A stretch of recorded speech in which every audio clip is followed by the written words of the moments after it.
లో ఖచ్చితంగా నోరు విప్పి మనందరం మాట్లాడాలి. ఒక కథ చెప్తుంటే మీ తెలంగాణ ఉద్యమంలో మనం ఏం కథ అది? ఒక ఆయన ఉంటాడట, ఆయన బయటకు పోయిండు, పని చేసుకున్నాడు. ఇంటికి వస్తున్న సందర్భంలో బజార్లకెళ్ళి వస్తుంటే అక్కడ మంచి రంగురంగుల చిలుకలు ఉన్నాయట.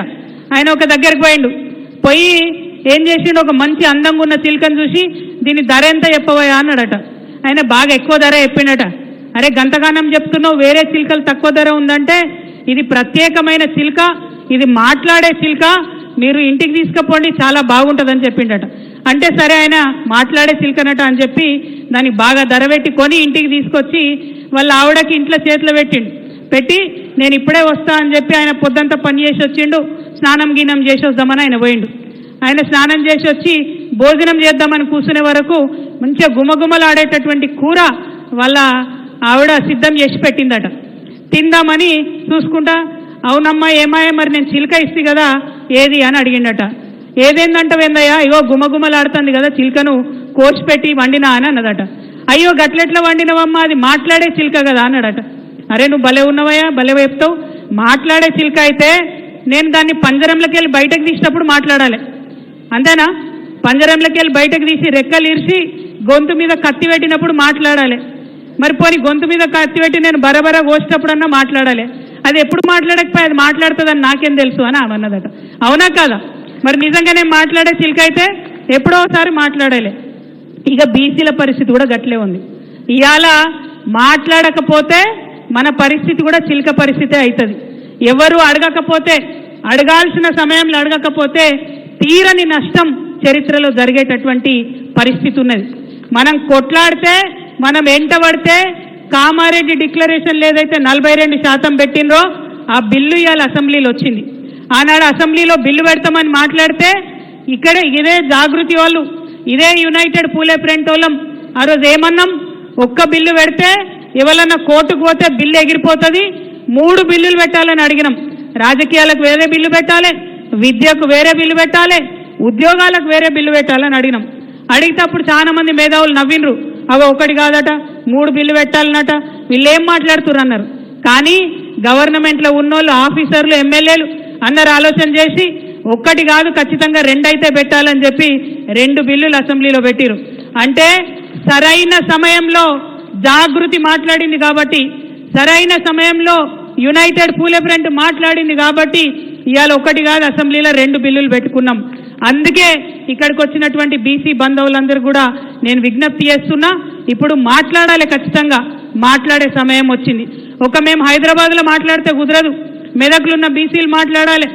మెదక్లో మాట్లాడితే కుదరదు, మళ్ళా అన్ని మెదక్లో ఉన్న అన్ని అసెంబ్లీలలో, సిద్దిపేటలో ఉన్నవాళ్ళు, సంగారెడ్డిలో ఉన్నవాళ్ళు, నర్సాపూర్లో ఉన్నవాళ్ళు, మెదక్ జిల్లాలో ఉన్న అన్ని చోట్ల కూడా బీసీ బిల్లు గురించి మాట్లాడాలి. ఎందుకోసం మాట్లాడాలి? మనం కొట్లాడితే 2 బిల్లులు పెట్టిండ్రు, అసెంబ్లీలో పాస్ చేసినాం, కౌన్సిల్లో పాస్ చేసినాం. వాటిని తీసుకుపోయి ఏం చేసిండ్రు, ఢిల్లీకి పంపించారు. ఢిల్లీకి పంపించి కాంగ్రెస్ వాళ్ళు చేతులు దులుపుకున్నారు. ఇక బిల్లు ఢిల్లీకి అయితే పంపినాం, మాకు సంబంధం లేదంటున్నారు.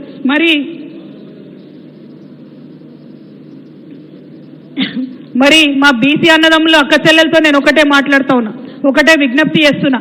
మరి ఢిల్లీకి బిల్లు పంపినాం, మాకు సంబంధం లేదంటే మనం చూసుకుంటా ఊరుకుందామా? ఆనాడు తెలంగాణ ఉద్యమంలో కూడా ఢిల్లీతే ఉండాలి, మాకు సంబంధం లేదని ఇక్కడ నాయకులు అన్నారు.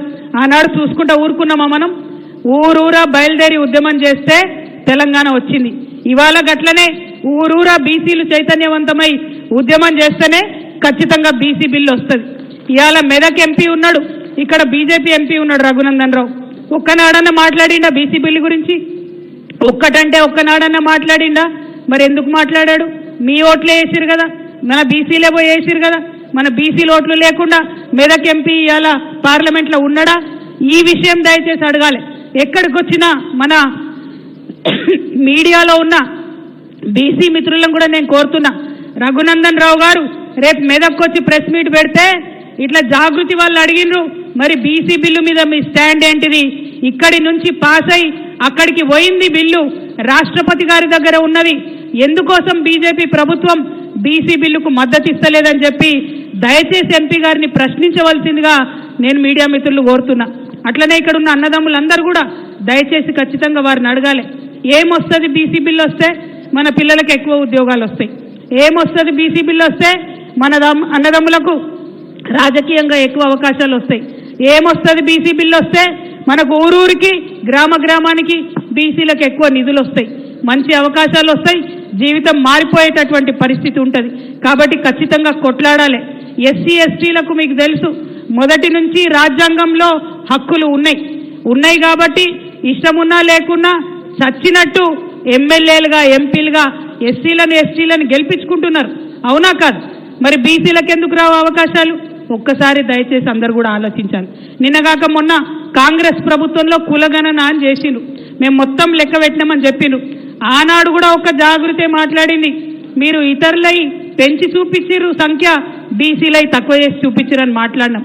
మేము ఇవాళ ఒకటే డిమాండ్ చేస్తున్నాం, నిజంగానే కాంగ్రెస్ పార్టీ వాళ్ళు చిత్తశుద్ధితో కులగణన చేసి ఉంటే అన్ని గ్రామ పంచాయతీలలో పెట్టుండ్రి డేటా, వివరాలు వెల్లడించండి, ఏం లెక్కనో చెప్పండి. ఊర్లలో అయితే మనకు తెలుస్తుంది కదా, ఏ గడప ఎంతమంది ఉన్నారో తెలుస్తుంది మనకు. దూద్ కా దూద్ పానీ కా పానీ హో జాతా. పెట్టమంటే పెట్టరు, భయపడుతుర్రు అంటే అర్థమైంది వాళ్ళు మనకు కరెక్ట్ చెప్పలే, అబద్ధాలు చెప్పిరని అర్థం. కాబట్టి ఈ అంశాలన్నీ కూడా దయచేసి మనం దృష్టిలో పెట్టుకోవాలి. ఇప్పుడు మనం చేసిన పోరాటాల ఫలితంగా రాష్ట్రం నుంచి బిల్లు పాస్ అయింది, కేంద్రం దగ్గర ఉన్నది. మరి కేంద్రానికి మన బీసీల సత్తా తెలవాలంటే, మన తెలంగాణ బీసీల పౌరుషం అర్థం కావాలంటే ఇవాళ మనం కేంద్రం మీద ఒత్తిడి పెంచాల్సిన అవసరం ఉంది. ఎట్లా ఒత్తిడి పెంచుదాం? ఖచ్చితంగా ధర్నాలు చేయాలి, వంట వార్పులు చేయాలి, తెలంగాణ ఉద్యమంలో ఏమేం చేసినామో అవన్నీ చేయాలి. అవన్నిటికన్నా ఎక్కువ ఖచ్చితంగా కేంద్రానికి తెలవాలంటే మొట్టమొదటి కార్యక్రమంగా మీ అందరినీ మెదక్ జిల్లా నుంచి నేను అనౌన్స్ చేయాలనుకున్నా. మొట్టమొదటి కార్యక్రమంగా మన డక్కన్ నుంచి ఢిల్లీకి పోయేటటువంటి రైళ్లన్నీ కూడా ఆపుదాం. వచ్చే నెల ఇవాళ 17 జూను కరెక్ట్ నెల తర్వాత 17 జూలై రోజు రాష్ట్ర వ్యాప్తంగా మీ అందరూ ఒప్పుకుంటే రైల్ రోకో కార్యక్రమం బీసీ బిల్లు కోసం చేస్తామని నేను అనౌన్స్ చేస్తా ఉన్నా. తెలంగాణ జాగృతి యునైటెడ్ పూలే ఫ్రంట్ ఆధ్వర్యంలో ఈ రైల్ రోకో కార్యక్రమం రాష్ట్రంలో ఎక్కడైతే అక్కడ చేస్తాం. అన్ని బీసీ సంఘాల నాయకులను కలుపుకుంటాం, అన్ని జిల్లా కేంద్రాలకు పోతాం. ఈ నెల రోజులల్లో అందరినీ కూడా బతిమలాడి బామాలి వారి హక్కుల గురించి వివరించి అందరం కూడా వచ్చి రైల్ రోకో చేద్దాం. అప్పుడైతే ఢిల్లీలో కూర్చున్నటువంటి నాయకులకు మన డెక్కన్ పీఠభూమి యొక్క పౌరుషం అర్థమవుతుంది, మన తెలంగాణ బీసీల యొక్క పౌరుషం అర్థమవుతుంది.